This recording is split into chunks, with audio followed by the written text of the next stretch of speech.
जय हिंद। आज आप सभी को बहुपद का ऑब्जेक्टिव यानी कि क्वेश्चन बैंक बताने वाले हैं, इसलिए आप सभी को एक लगातार ये वीडियो में बने रहिएगा और आप सभी को प्लेलिस्ट बना के दे देंगे कि डे 1 डे 2 डे 3 के जिस तरह से जहाँ क्लास होगा एक चैप्टर में उतना तरह के, क्योंकि एक दिन में तो पॉसिबल नहीं कि एक ही दिन में सब मैराथन में क्लास खत्म कर देंगे, इसीलिए थोड़ा सा छोटा छोटा क्लास लेते जाएंगे और उसके साथ आप सभी को बताते जाएंगे प्लेलिस्ट के साथ, ठीक ना।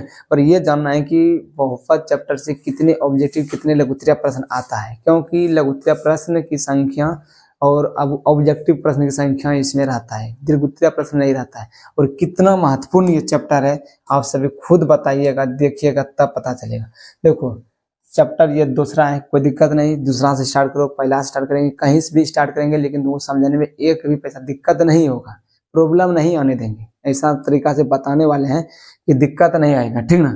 देखो यहाँ पर बहुपद, फिर देखो यहाँ पर एक टॉपिक वाइज भी चलेंगे 2.1 2.2, ठीक ना, 2.3 2.4, जिस तरह से टॉपिक वाइज दिया गया उस तरह से एनालिसिस कर देंगे, ठीक ना। उसके बाद देखो कि कितना इस चैप्टर से ऑब्जेक्टिव आता है और कितना लघुत्तरीय प्रश्न आता है। फर्स्ट सीटिंग में देख लो, आज कम से कम हम तुमको तीन से 4 साल का एनालिसिस करके बताते हैं कि कितना देखो। ये फर्स्ट सीटिंग का है, ठीक ना, ये फर्स्ट सीटिंग का है, ठीक ना। यहाँ पर देखो 2021 में 8 ऑब्जेक्टिव है और 3 लघुत्तरीय है, यानी कि 6 नंबर या 8 नंबर 14 नंबर का एक चैप्टर सोचो कितना महत्वपूर्ण है, क्योंकि 100 नंबर का जब मैथ पूछा जाता है उसमें तुम्हारा 14 नंबर एक ही चैप्टर रहता है, तो बहुत महत्वपूर्ण होता है, ठीक ना। इधर देखो 2022 में 7 गो ऑब्जेक्टिव है, तो एक को कितना है 2 अंक, यानी कि 7 और 2 9 नंबर हुआ। फिर देखो 23 में कितना 9 को ऑब्जेक्टिव दे दिया, फिर 3 को लघुत्तरीय देते हैं, ठीक ना। यहाँ 6 9 6 15 नंबर। और 2024 में देखो कितना 11 नंबर ऑब्जेक्टिव है, तो 4 दूनी 8 नंबर, ठीक ना, यानी कि 19 नंबर एक चैप्टर से। और 2025 में देखो यहाँ पर 11 नंबर ऑब्जेक्टिव दे दिया और खुद अब के साल, और एगो 2 अंक 11 और 2 13 नंबर। तो कम नहीं होता है कि 10 से एवरेज हर हमेशा है, खाली 2022 में ही 9 नंबर पूछा है, बाकी बाद हर साल 10 से एवरेज यानी ऊपर ही रहता है, यानी कि एवरेज लेके चलो कि इससे 15 माने कि 10 से 15 क्वेश्चन, यानी कि 10 से 15 क्वेश्चन तुम्हारे एग्जाम में बहुपद चैप्टर से सिर्फ ऑब्जेक्ट माने कि सब्जेक्ट ऑब्जेक्टिव दोनों मिला के देने वाले हैं, इसलिए 10 नंबर 8 नंबर रेंज के नंबर मान लो कि लगभग ऑब्जेक्टिव देता है, और 2 1 3 2 1 3 इस तरह से सब्जेक्टिव देता है। इसीलिए यह चैप्टर छोड़ना बहुत गलत हो जाता है, बहुत गलत साबित हो जाएगा, इसीलिए यह चैप्टर पढ़ना महा जरूरी है, ठीक ना। इसलिए ज्यादा बोलना नहीं है, इस आप सभी देख लिए। उसी प्रकार यहाँ पर सेकंड सीटिंग में भी है, ठीक ना। फिर देखते हैं, स्टार्ट करते हैं पढ़ाई के लिए। देखो पहले फर्स्ट नंबर जो क्वेश्चन है फार्मूला अभी इसका एनालिसिस कर देते हैं इसमें जो है, ठीक ना।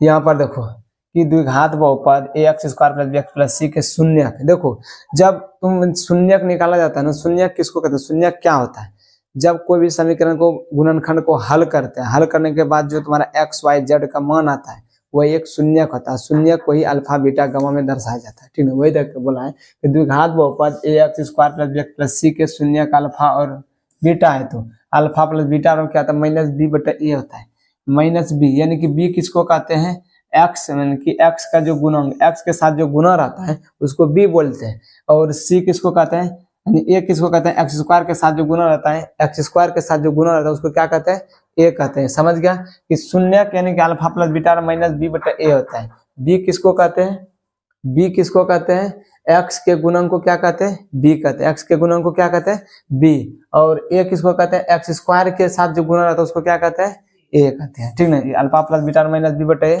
याद हो गया। फिर आगे देखो अल्फा इंटू बीटा यानी कि शून्यकों का गुणनफल क्या था, द्विघात बहुपद के शून्यकों का गुणनफल, ठीक ना। इसमें होता द्विघात बहुपद के शून्यकों का योगफल, यानी कि योगफल मतलब जोड़, गुणनफल मतलब गुना, तो इसमें होता है गुणनफल मतलब होता है जो शून्यकों का गुणनफल पूछ दिया, बोल दिया कि दो द्विघात बहुपद के शून्यकों का गुणनफल बराबर क्या आता है सी बटा ए होता है। सी किसको कहते हैं अचर पद को, अचर पद इसको यानी कि गिनती की जो संख्या होता है अचर पद इसको बनाते हैं, गिनती 1 2 3 4 5 6 7 9 10 11 ये सब जो रहता है जिसके साथ एक्स वाई जेड नहीं रहता है, जिसके साथ एक्स वाई जेड नहीं रहता है वो क्या होता है अचर पद होता है, ठीक ना। और ए वही होता है एक्स स्क्वायर के गुणन को क्या कहते हैं ए कहते हैं, ठीक ना। यहाँ पर ए हो गया यानी कि सी बटा ए हो गया, ठीक ना। आगे देखो, ये समझ गया। त्रिघातीय बहुपद में जानना, त्रिघातीय बहुपद के व्यापक रूप जो होता है ना, a x cube plus b x square plus c x plus d के शून्य अल्फा बीटा और गामा है। तो alpha plus beta plus gamma, यानी कि alpha plus beta plus gamma बराबर शून्यकों का योगफल होता है। शून्यकों का योगफल बराबर माइनस बी बटे ए होता है। शून्यकों का गुणनफल जो होता है, इसमें भी देखो दो दो करके शून्यकों का गुणनफल क्या होता है, सी बटा ए होता है। दो दो करके शून्यकों का गुणनफल क्या होता है, सी बटा ए होता है। और सीधा शून्यकों का गुणनफल क्या आता है, त्रिघातीय बहुपद के शून्यकों का गुणनफल क्या आता है, माइनस डी बटा ए होता है, बराबर माइनस डी बटा ए होता है। ठीक, अब जानते हैं कि इसमें जो भाग देने का प्रक्रिया कोई दिक्कत, लेकिन मेन तीनों ये सूत्र इंपॉर्टेंट था, यानी कि ये दोनों जान गया। त्रिघातीय बहुपद के शून्यकों का योगफल माइनस बी बटा ए, दो दो करके शून्यकों का योगफल alpha beta beta gamma plus gamma alpha c बटा ए। त्रिघातीय बहुपद के शून्यकों का गुणनफल खाली गुना alpha into beta into minus d बटा ए।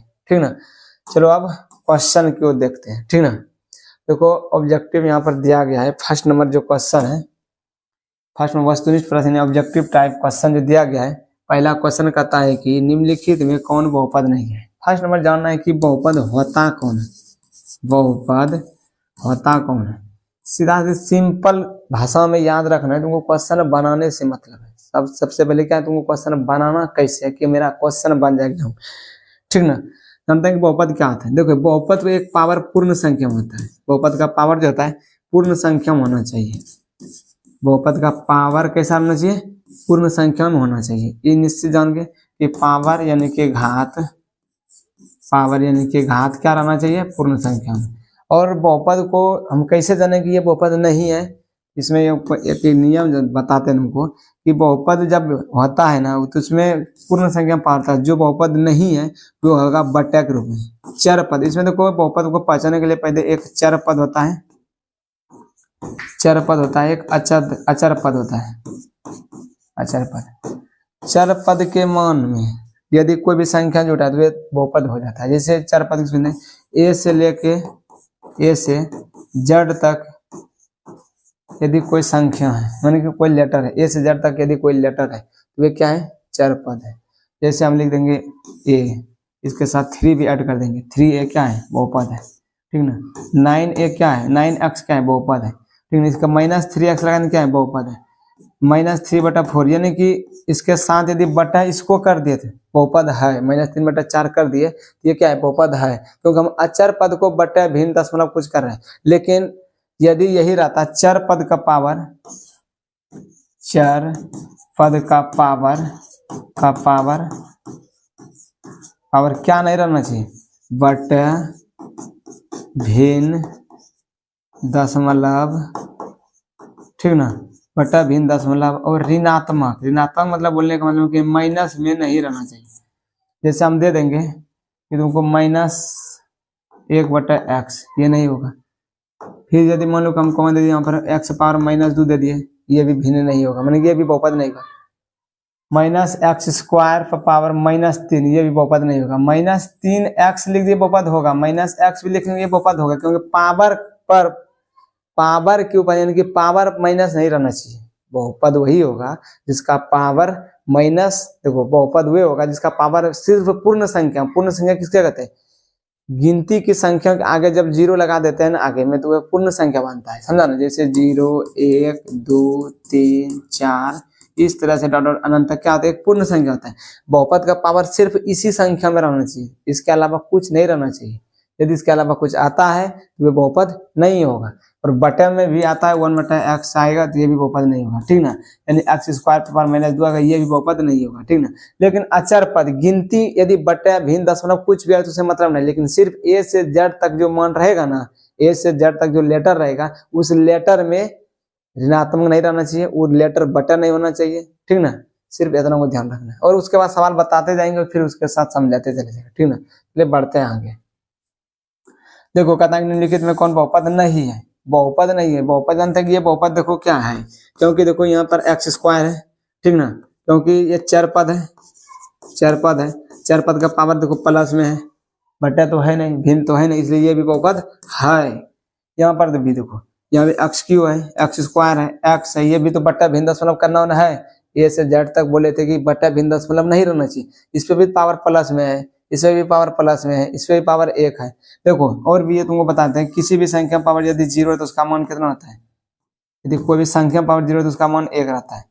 इसीलिए देखो दो भी ऐसे अचर पद है, लेकिन इसके साथ यदि हम कोई भी अलजेब्रिक फंक्शन लगा देते हैं ना, यानी ए से जेड तक कोई मान लगाते हैं तो ये क्या होता है, बहुपद बन जाता है। इसके पावर यदि कुछ नहीं था, जैसे मान हम 2 लिख दिए, ये भी बहुपद है। क्यों? क्योंकि x पावर हम 0 दे देते, क्या है, एक बहुपद के रूप में आ गया।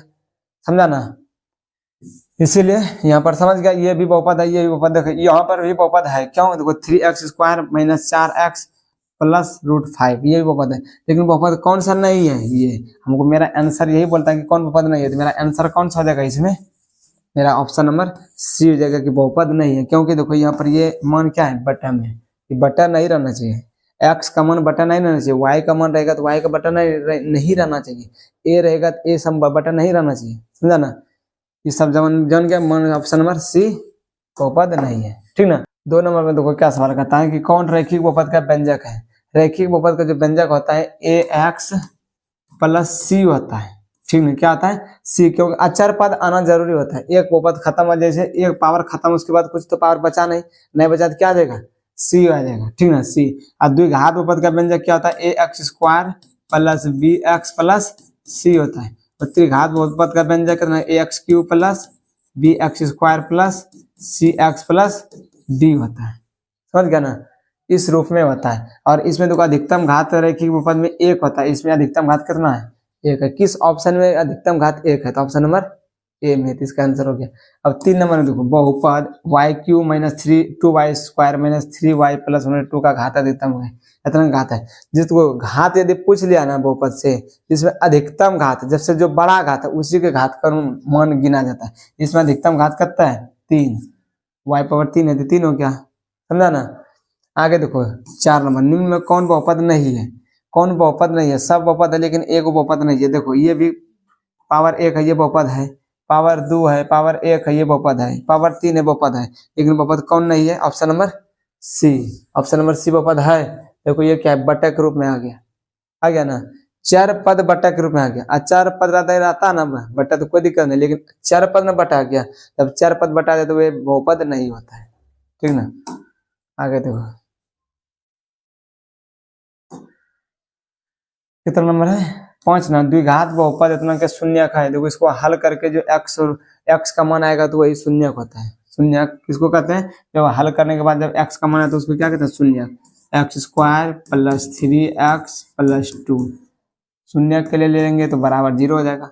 x स्क्वायर, देखो x को मान x square plus 2x plus x plus 2 बराबर 0। इसको हल करने के लिए इस तरह लिख सकते हैं, x को मान लेते हैं, x प्लस 2 हो जाएगा, यहाँ पर 2 से भाग देंगे, प्लस 1 हो जाएगा तो x प्लस कितना हो जाएगा, 2 बराबर 0। x plus 1 into x plus 2 बराबर 0, x प्लस 1 बराबर 0, x प्लस 2 बराबर 0, x बराबर कितना देगा 0 माइनस 1, x बराबर कितना देगा -1 देगा। ठीक ना? और इसको x बराबर कितना देगा 0 माइनस 2, यानी कि x बराबर कितना देगा -2, x बराबर कितना हो जाएगा -1 और -2, आंसर हो जाएगा। आंसर देखो -1 -2 किस ऑप्शन में, ऑप्शन नंबर ए में है। ठीक है? यदि ऑब्जेक्टिव है, यदि इसे शॉर्ट भी बनना चाहते तो यहाँ से भी निकल जाएगा। इसे देखो ये प्लस में आया, यहाँ पर आंसर है प्लस में आया, जानते हैं जो प्लस में आया था उसका आंसर में आएगा ना तो एक्स का मान माइनस में आएगा, एक्स बराबर फिर इसमें कितना आएगा उस पार जाएगा तो माइनस में आएगा। समझा नहीं? यहाँ से भी तुम निकाल सकते, इतना हल करने का जरूरत नहीं था क्योंकि ऑब्जेक्टिव था। सब्जेक्टिव रहता तो पूरा हल करना है डिटेल से, लेकिन ऑब्जेक्टिव आए तो जितना जल्दी आंसर निकाल सकते हो। ठीक, बढ़ते हैं आगे।